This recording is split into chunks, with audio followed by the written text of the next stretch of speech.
Shalom, shalom, bien-aimés. Dans le Seigneur, tu peux suivre nos beauté. Tu kutani karandenge zalaka. Tu fixes bino rendez-vous na chaîne Oyo. Tu banda kutana bino régulièrement. Tu beta ma solo en boka na biso parce que boka na biso lola. Tu banda beta ma solo ango déjà awa parce que ndenge tozo kende kuna. Il faut tous déjà informer na ndenge makamnyuso ezo salema kuna.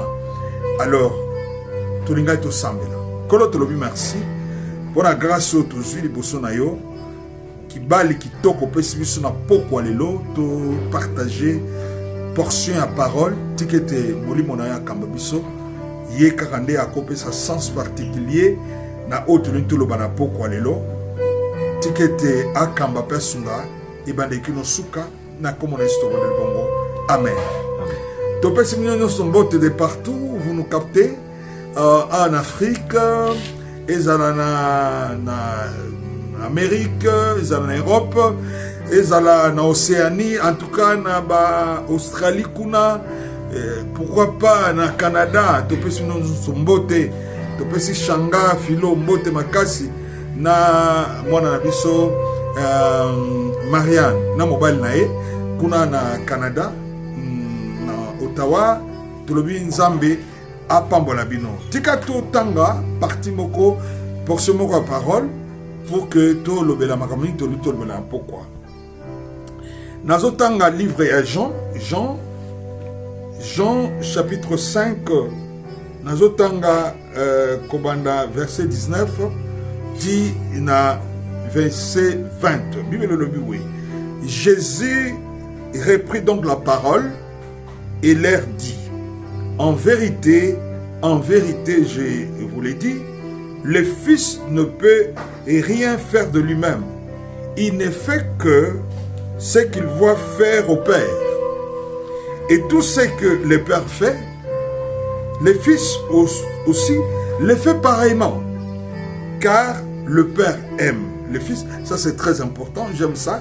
Car le Père aime le Fils et lui montre tout ce qu'il fait.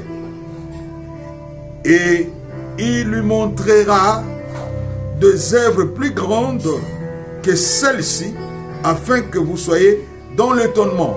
Voilà, parole du Seigneur. Awa eza Yesu azo solo la, abeta li solo soko bandi na ebandi likuna, okomona ezaki li solo Yesu azalaki kobeta, po ezalaki na bandeko oyo zalaki un peu scandalisé ndenge sungaka ndeko moko boye zaki paralytique a telemi tout ça makamango komaki neti suspect nde Jésus abandi koloba na bandeko wana parce que ba Yuda soko bandi à partir ya 5e verset donc comprendre ba Yuda ba komi na 18 pour lui. À cause de cela, les Juifs cherchaient encore plus à le faire mourir, non seulement parce qu'il violait le sabbat, mais parce qu'il appelait Dieu son propre Père, se faisant lui-même égal à Dieu. Scandale à Nzambe a tata nae, deux, bango baza égal na tata. Donc, pour un Juif, il faut reboma mutu. Alors Jésus a dit que le balabango pour les lobby au moninga n'a pas observé vérité que moi na à cause ça likambuye mon côté à sala kama kambo amoni papa ko sala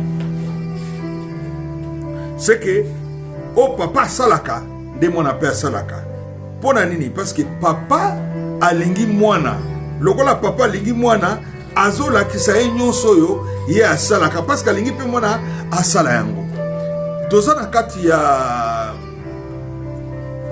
convention mo munene eza recyclage ya basali na Nzambe boyebi ko recycler quelque chose eza na importance ya mutuya donc ko rendre loko encore plus performant et ça a plus de valeur que avant. Voilà. Toza na kati ya malakisi ya 4 jours. Naza même imaginer que 4 jours et qu'on a 5 ou 6 jours.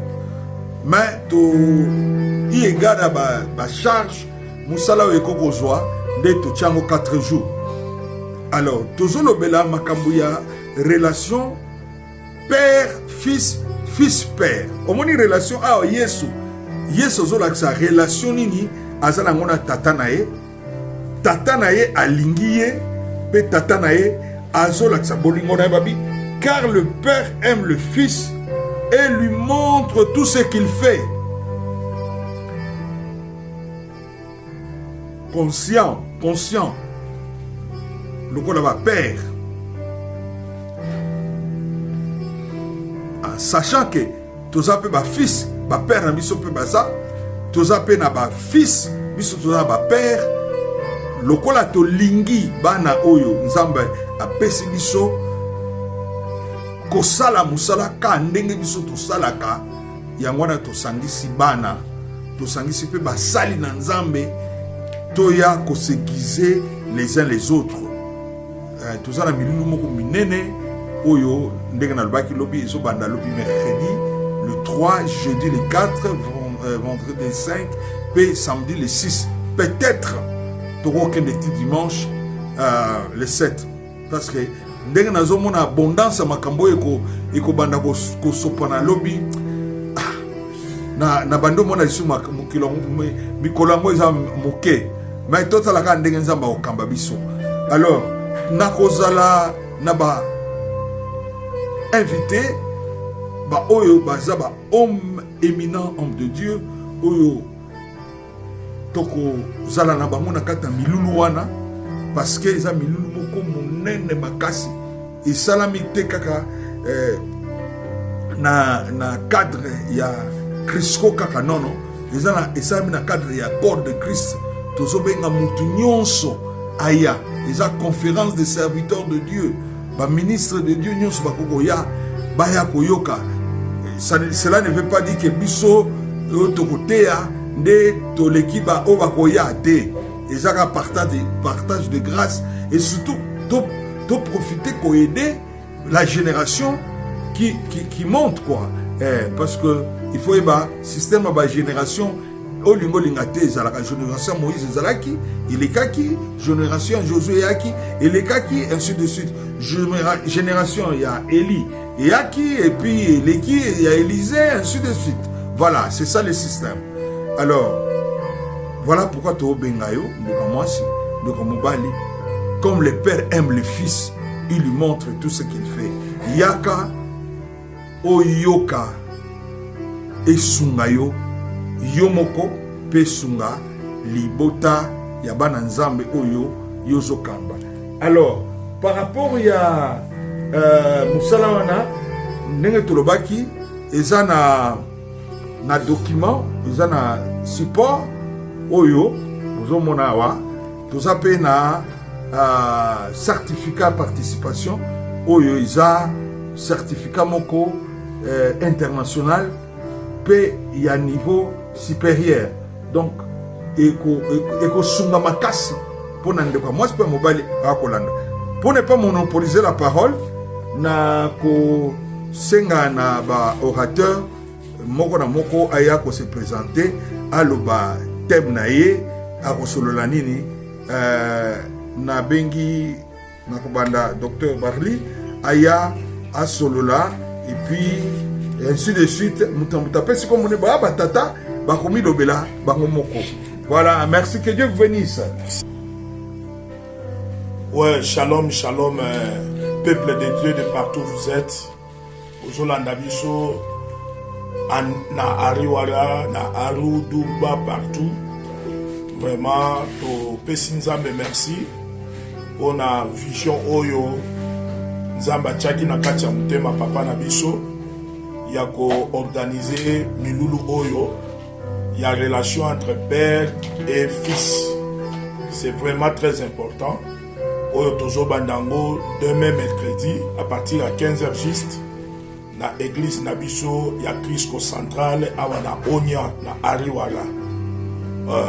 Moi c'est le docteur Barli Barouti Kimwaka.